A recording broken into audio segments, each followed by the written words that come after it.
Okay, hai, Assalamualaikum semua. Hari ni aku nak share sikit dengan hampa on macam mana cara untuk sambung belajar untuk postgrad study ke luar negara bagi program MARA. Okay, so aku tak ada pengalaman untuk undergrad. Aku ada pengalaman untuk postgrad. So hari ni aku akan cerita untuk postgrad study sajalah. Postgrad study ni kita ada dua, which is master ataupun PhD. Dan master pun ada dua, which is satu master by coursework ataupun master by research. Benda ni depends on the university ataupun country yang hampa nak pergi. Berbezalah dia punya cara duration study ataupun cara dia punya study tu diconduct. Okay, bagi aku, pengalaman aku sambung belajar masa buat master dekat Australia. So aku ni masa undergrad aku dekat KPTM KL, College Polytech MARA. Okay.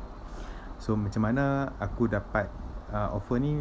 College KPTM buka offer untuk student yang dah grad untuk sambung belajar ke Australia. So kita orang datang lah, datang dan juga apply MARA kat situ. Dan juga ada pegawai IDP kat sana.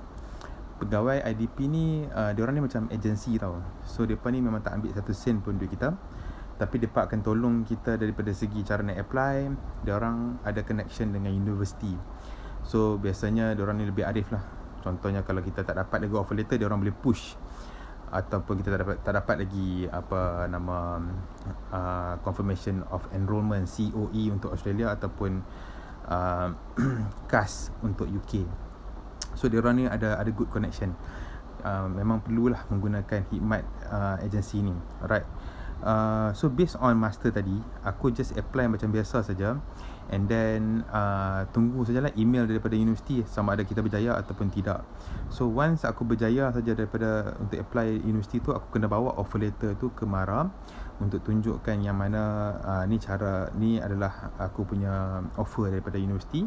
And then aku kena isi dalam borang-borang MARA tu, borang perjanjian, kena ada penjamin, and then macam-macam benda lagi lah yang nak kena isi. Tu boleh refer kepada buku panduan MARA. Untuk buat PhD pula, benda ni berbeza sedikit, di mana dia perlukan sedikit usaha. Okay, apa dia yang kita kena buat ialah kita kena apply sendiri. Tak boleh pakai agensi tadi. Sebab agensi tadi kalau macam untuk PhD ni, dia akan tanya adakah anda dah ada universiti, dah dapat ke supervisor. Benda ni kita kena buat sendiri. Mereka tak boleh tolong. Kita sendiri yang kena buat. So apa yang kita kena buat? First kali kita kena tengok course apa yang kita nak buat. Contoh macam aku nak buat risk management ataupun management subject. Okay, so untuk risk management ataupun management subject ni, kita kenalah cari universiti mana yang sesuai dengan kita. Okay. MARA meletakkan syarat-syarat tertentu untuk negara-negara yang kita nak pergi. Contoh, ada US, UK dan beberapa developed country. Untuk US dan UK, kita boleh pilih top 20 university. Untuk beberapa developed country, hanya top 10 university. Okay, apa maksud top university ni? Top university ni adalah universiti-universiti yang bawah QS World Ranking by subject. Okay, maksud by subject ni, contoh macam aku under management. So aku kena pilih management subjects. List universiti aku akan berbeza dengan orang yang ambil architecture ataupun orang yang ambil engineering ataupun course-course yang selain daripada management. So terpulang balik kepada hampa ni course apa. So hampa kena tengoklah list nama universiti tersebut. Kalau hampa ambil keluar daripada list tadi, ianya akan menyebabkan permohonan grab ataupun MARA anda ditolak. Sebab universiti hampa ni tak memenuhi syarat yang ditetapkan oleh MARA. So benda ni penting, kena take note. So basically before nak apply, check dulu adakah anda punya requirement tu lepas atau tak. So once lepas, then kita boleh move to the next step. Next step dia ialah cari supervisor yang sesuai dengan kita. Ni part yang paling crucial lah. Sebab setengah orang dia ambil masa setahun ataupun 2 tahun untuk dapat. Okay, untuk supervisor pula, supervisor ni kita kena cari based on kita punya research interest, which is kalau macam risk management ataupun management subject ni, kita kena carilah supervisor ataupun potential supervisor yang ada berkenaan dengan that particular area. So dia biasanya dalam satu universiti tu dia akan ada list nama lecturer. Carilah yang sesuai dengan kita. Jangan ambil yang terlampau tua sebab mungkin dia akan bersara tak lama lagi, dia akan affect your study. Jangan pula ambil yang terlampau busy. Biasanya untuk universiti-universiti overseas ni aku perasan mereka akan letak status mereka. Contohnya daripada I'm full with the PhD candidate ataupun I am available for PhD candidates. So kalau macam dia kata I'm available, dia baguslah. Maksudnya kita boleh email lah kepada diorang. So ingatlah macam email tadi aku dah kata dah, kena scan your certificate for degree dengan master, and then kena buat sedikit macam introduction.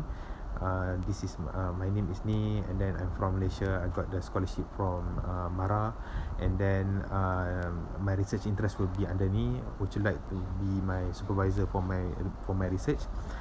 And then explain lah. Kalau anda kata dia okay, then dia reply, then screenshot the email and bagi dekat bahagian IDP ataupun any other agency yang boleh tolong untuk buat application. So once application tu dah run, benda tu akan mudahkan lagi lah, di mana hang boleh tunggu dia punya feedback daripada universiti untuk dapat. So benda ni dalam 4 weeks 5 weeks dah dapat dah result daripada universiti. So sometimes depend universiti. Macam universiti aku, before aku apply, aku kena ada interview dulu dengan supervisor. Dia nak tahu saja very basic, nak tahu pasal kita ni, macam mana cara kita communicate, apa tu research kita. And then once dia dah approve, baru boleh apply untuk buat application. Cari universiti yang tak ada fees untuk application. Kebanyakannya tak ada. Tapi macam Island ni kadang certain ada, tapi boleh refer dekat bahagian IDP ataupun agensi untuk mereka check sama ada boleh waive ataupun tak. Biasanya agensi ni mereka lagi ada good relationship lah dengan universiti, so mereka boleh tolong kita. Untuk MARA pula, kalau dia buka saja, sama ada dah dapat atau belum dapat offer letter, apply saja. Sebab proses ni akan makan masa. So even MARA pun dia akan bagi masa, which is most probably dalam 1 year dia boleh dapat. Okay, macam aku dulu, aku apply pada Julai 2021. So masa time Julai punya opening tu, aku tak dapat pun lagi universiti. So aku apply je MARA. So once dapat, aku upload je. Macam contohnya aku dapat saja offer letter, aku upload dekat dalam portal MARA tu, ataupun aku email kepada pegawai MARA yang handle grad MARA ni. So hampa pun boleh buat benda yang sama. So macam mana nak apply untuk grad MARA ni? Hampa kena rajin buka MARA punya website, dia akan ada kat sana.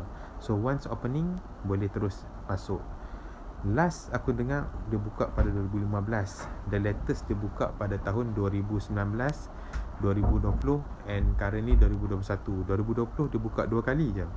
2021 ni dia buka 3 kali. Untuk tahun depan kita tak sure lagi, dia tak buat apa-apa maklumat lagi. So hampa boleh go for Telegram, ada bahagian Grab, boleh dapat information lagi banyak kat sana. Ramai orang akan tolong, dia support each other, bagi tahu cara-cara nak apply, cara-cara apa yang nak kena upload, dokumen-dokumen yang penting. Kalau untuk yang dah bekerja, untuk yang belum pernah bekerja, apa yang perlu ada.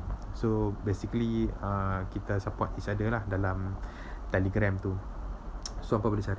So ingat macam aku cakap tadi, untuk master application dia senang saja, hampa direct saja dengan agensi ataupun hampa boleh apply sendiri. Untuk PhD, hampa kena approach supervisor dan cari universiti-universiti yang mengikut ranking tadi yang aku dah explain. So once hampa dah penuhi syarat-syarat tu, hampa boleh apply MARA terus. InsyaAllah, aku doakan siapa yang ada keinginan untuk sama belajar kat luar negara, go for it. Hampa boleh buat. It is just depend on your own effort. Okay, right, terima kasih menonton. Assalamualaikum.